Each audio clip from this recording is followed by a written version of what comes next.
샬롬 할렐루야. 창세기 1장 2절. 땅이 혼돈하고 공허하며 흑암이 깊음 위에 있고 하나님의 신은 수면에 운행하시니라. 이 말씀에는 영적인 의미와 육적인 의미가 복합적으로 담겨 있습니다. 즉 창세 이전에 영의 세계에 있었던 일을 설명함과 동시에 육의 세계에서 이루어진 일을 함축해서 표현을 했지요. 먼저 이 말씀에 담긴 영적 의미를 말씀드립니다. 전반절에 땅이 혼돈하고 했는데 영적으로 땅은 루시퍼가 주관하는 어두움의 세계입니다. 또한 성경에서 땅은 영적으로 루시퍼가 주관하는 지옥인 아래 음부를 뜻하는 경우가 종종 있습니다. 이와 반대로 하늘은 영적으로 하나님께서 주관하시는 빛의 세계 또는 천국을 뜻합니다. 하나님께서는 지구를 만드실 때에 사람들이 육과 땅과 하늘을 통해서도 영의 세계를 느낄 수 있도록 해주셨습니다. 보통 땅 속이라고 하면 무엇이 떠오르겠는지요? 어둡고 침침하며 뜨거운 마그마입니다. 화산이 폭발하여 용암이 흘러넘치는 것을 보면 지옥의 불못과 유황못이 연상이 되지요. 하나님께서는 육의 땅을 통해서도 영적인 땅 곧 어둠의 세계가 어떤지를 깨닫게 해주시는 것입니다. 땅과 반대인 하늘은 어떻습니까? 푸른 하늘은 밝고 맑고 아름답습니다. 하나님을 믿지 않는 사람들도 푸른 하늘을 보면 왠지 모를 경외감을 느끼지요. 그래서 무법하게 행동하는 사람들을 보면 하늘이 보고 있다. 하늘 무서운 줄 알라라고 말하기도 하지요. 또한 사람들은 대부분 하늘을 바라보면서 자신도 모르는 무언가에 대한 막연한 그리움을 갖게 됩니다. 이에 대해 전도서 3장 11절에도 하나님이 모든 것을 지으시되 때를 따라 아름답게 하셨고 또 사람에게 영원을 사모하는 마음을 주셨느니라. 그러나 하나님의 하시는 일의 시종을 사람으로 측량할 수 없게 하셨도다 했습니다. 하나님께서는 사람의 마음의 본향인 천국을 사모하는 마음을 주셨습니다. 그래서 영적으로 천국을 의미하는 하늘을 보면 그리움이 일어나는 것입니다. 이처럼 하나님께서 지으신 이 세상 모든 것에는 영적인 의미가 담겨 있습니다.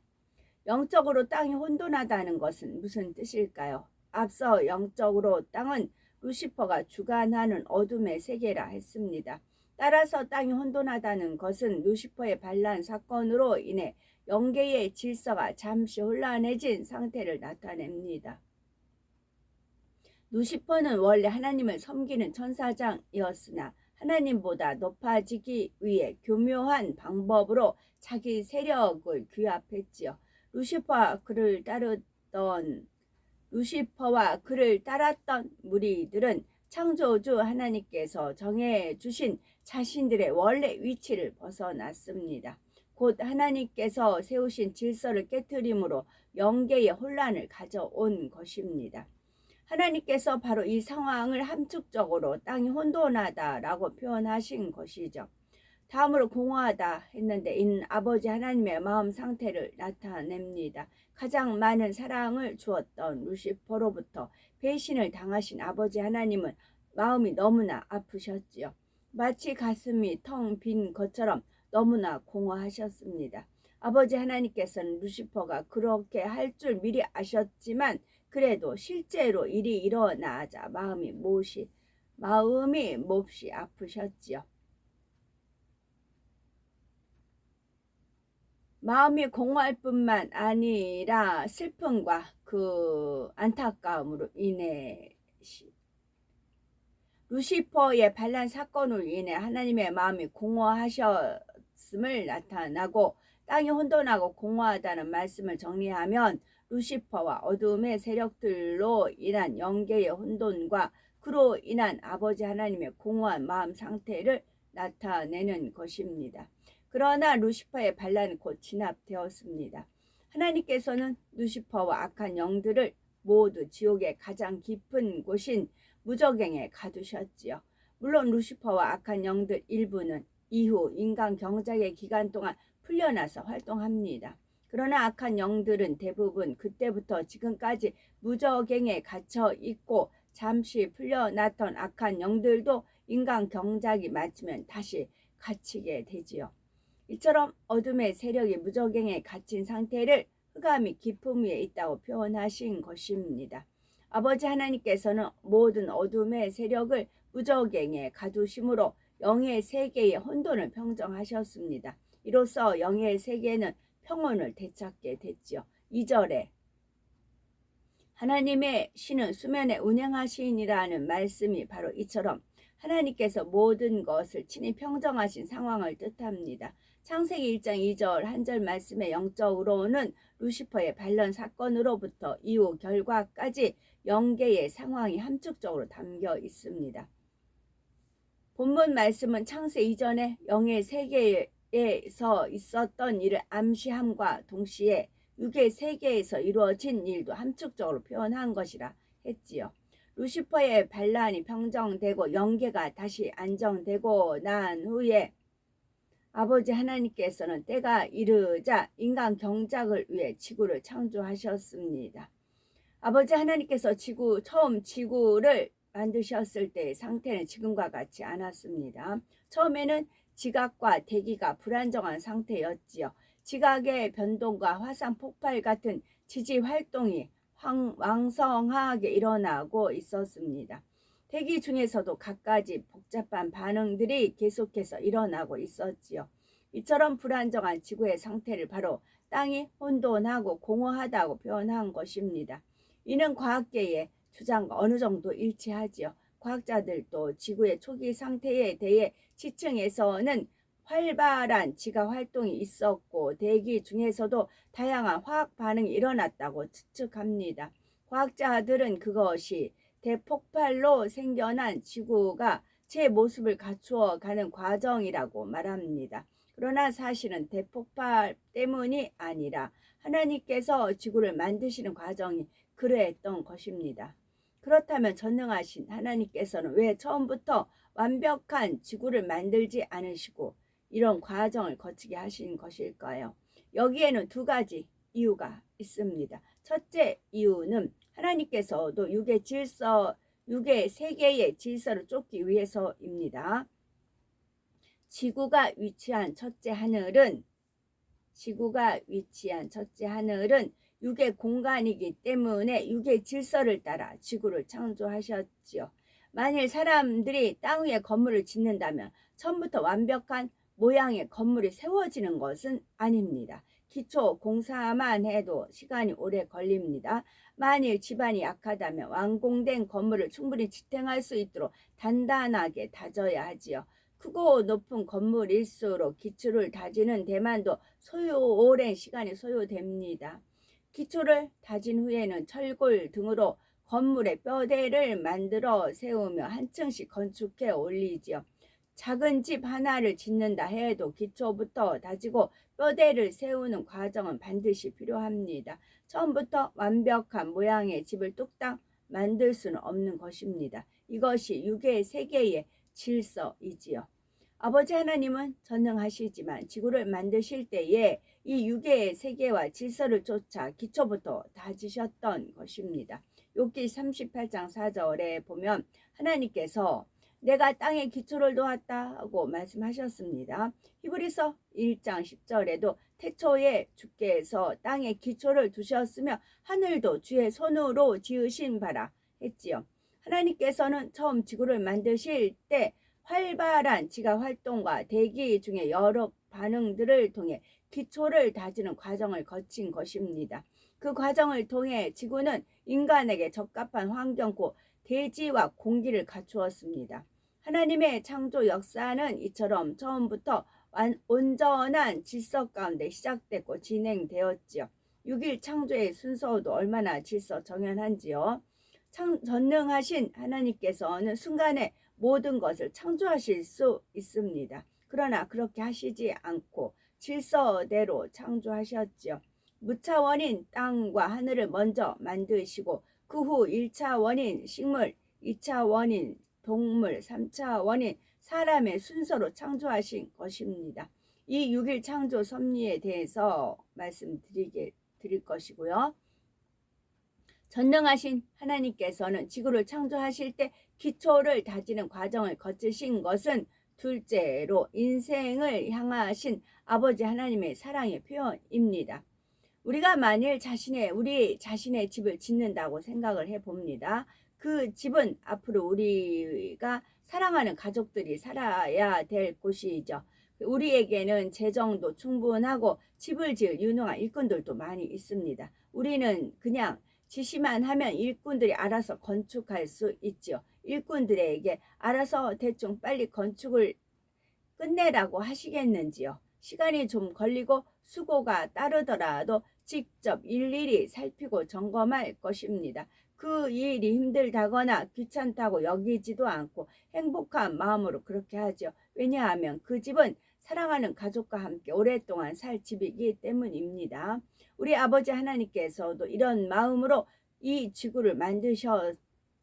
이 지구는 아버지 하나님의 참 자녀가 될 인생들이 경작받는 터전입니다. 그래서 오랜 시간에 걸쳐 정성스레 땅의 기초를 다지셨고 하늘을 조성하셨습니다.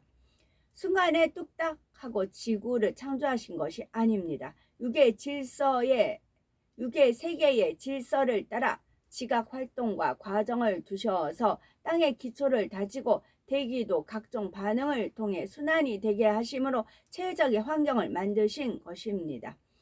지구의 기초가 다져진 후에 하나님께서는 지구에 필요한 내용물을 하나씩 채워 나가실 때에도 정성을 들이셨습니다. 집만 덩그러니 지어 놓았다 해서 다 된 것이 아닙니다.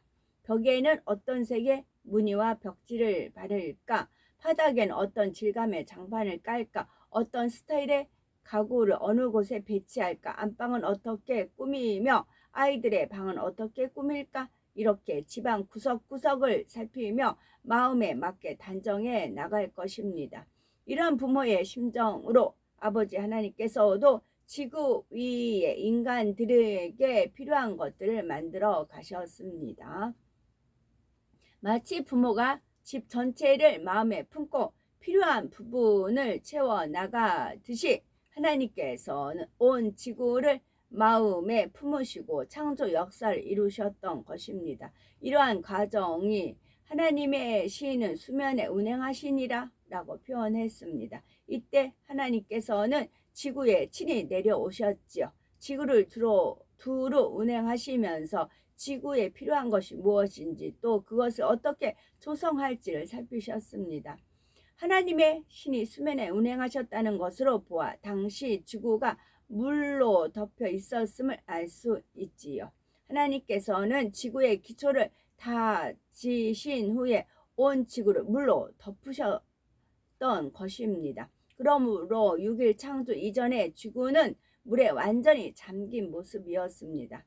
이는 창세기 1장 9절에 보아도 알 수가 있습니다. 하나님이 가라사대 천하의 물이 한 곳으로 모이고 묻히 드러나라 하심에 그대로 되니라 했습니다. 즉 창조 셋째 날인 이때부터 지구의 물이 아직 드러나지 않아 이때부터 땅이 지구의 묻히 아직 드러나지 않았던 것입니다. 베드로후서 3장 5절에도 보면 하늘이 옛적부터 있는 것과 땅이 물에서 나와 물로 성립한 것도 하나님의 말씀으로 된 것이라 했습니다. 이 구절에서도 땅이 물에서 나왔다고 했지요. 즉 원래는 땅이 물속에 있다가 이후에 드러났다는 말입니다. 당시의 지구는 완전히 덮였던 이 물은 어디서 왔을까요? 이 물은 하나님께서 이때 새롭게 창조하신 것이 아닙니다. 하나님의 보호자로부터 흘러나오는 생명수였지요. 하늘의 보호자로부터 흘러나온 생명수는 셋째 하늘의 새 예루살렘에서 낙원까지 온 천국을 두루 돈 후에 다시 하나님의 보호자로 되돌아옵니다. 천국의 모든 동식물들도 이 생명수로부터 하나님의 능력을 공급받아서 생명력을 유지하게 충만하게 유지할 수가 있지요. 하나님께서는 지구를 만드실 때에 이 생명수로 지구를 덮으셨다는 사실입니다. 하나님께서 영의 세계를 만드시며 그곳에 두신 생명수를 육의 세계인 지구에도 두신 것입니다. 지구가 물에 처음에 덮여 있다는 것은 아가가 양수에 이렇게 감싸 있다는 거 있죠. 그와 같다 할 수가 있는 것이고, 또 생명수가 새 예루살렘에서 낙원까지 흘러서 다시 돈 위에 하나님 보좌 돌아간다 했어요. 우리 피가 심장에서 나와서 돌고 다시 심장 오고 나 정화돼서 돌고, 또 그와 같은 이치이고요. 그래서 5장 6부, 우리는 5장 6부로 되어 있죠. 5대양 6대료 그렇게 되어 있고요. 하나님께서 이처럼 지구를 처음에 온통 생명수로 덮으신 이유는 무엇일까요? 피는 생명이라 되어 있죠. 피는 생명, 생명수, 지구. 그것은 장차 인간을 비롯한 모든 생명체가 지구에서 살 수 있는 환경을 조성하기 위해서입니다. 태양계에서 지구처럼 물이 풍성한 행성을 찾아볼 수가 없죠. 2009년 미국 항공우주국은 화성과 달에도 얼음 또는 물이 있음을 확인했다고 발표했습니다. 그렇다고 화성과 달에 바다나 호수가 있다는 의미는 아닙니다. 단지 토양 속에 약간의 수분이 있다는 뜻이죠. 즉 생명을 유지하는 데 충분한 물을 가진 곳은 지구 외에는 그 어디에도 찾지 못했습니다. 하나님께서는 지구에 생명수를 유입하셔서 생명체가 살아갈 수 있는 기본 환경을 만들어 주셨죠. 생명수로 온통 덮였던 지구의 모습은 마치 탄생을 기다리는 태아가, 여기 나오네요, 어머니 몸의 양수 속에 있는 것과 같았죠. 양수가 태아를 감싸고 있으므로 인해 태아는 외부 충격이나 세균 감염으로부터 보호를 받습니다. 또한 양수는 태아의 체온 조절을 돕기도 하지요. 태아는 이처럼 양수 속에 있으면서 탯줄을 통해 어머니로부터 영양을 공급받으며 온전한 사람의 모습을 갖추게 됩니다. 때가 차면 세상으로 나오게 되지요. 이와 마찬가지로 지구 역시 생명수로 덮여 있던 기간 동안에 생명체가 살 수 있는 기본적인 환경이 조성이 되었습니다. 우리는 이 부분에서도 하나님의 마음과 뜻을 깨달아야 하겠죠. 하나님께서는 어떤 마음으로 하나님의 보호자로부터 흘러나온 생명수를 이 지구에 유입해 주셨을까요? 우리 사람을 비롯하여 모든 생명체는 물 없이는 절대로 살 수가 없죠.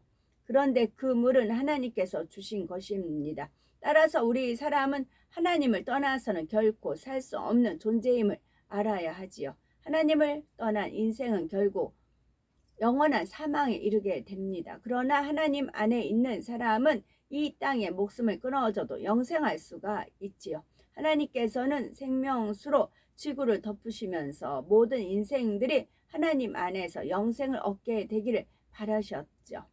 또한 생명수는 매우 맑고 깨끗합니다. 처음에 지구를 덮고 있던 물도 그러했지요. 아버지 하나님께서는 모든 인생들의 인간 경작을 통해 이 생명수와 같은 마음이 되길 원하십니다. 곧 어떤 흠도 점도 없는 마음, 생명수처럼 맑고 깨끗한 마음을 가진 참 자녀들이 나오기를 원하시죠. 물론 육적으로 더러운 것을 씻어내어 깨끗하게 하죠.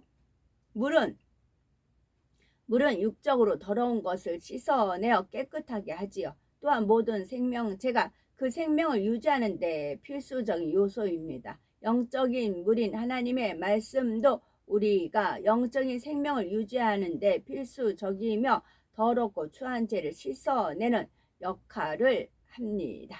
아멘.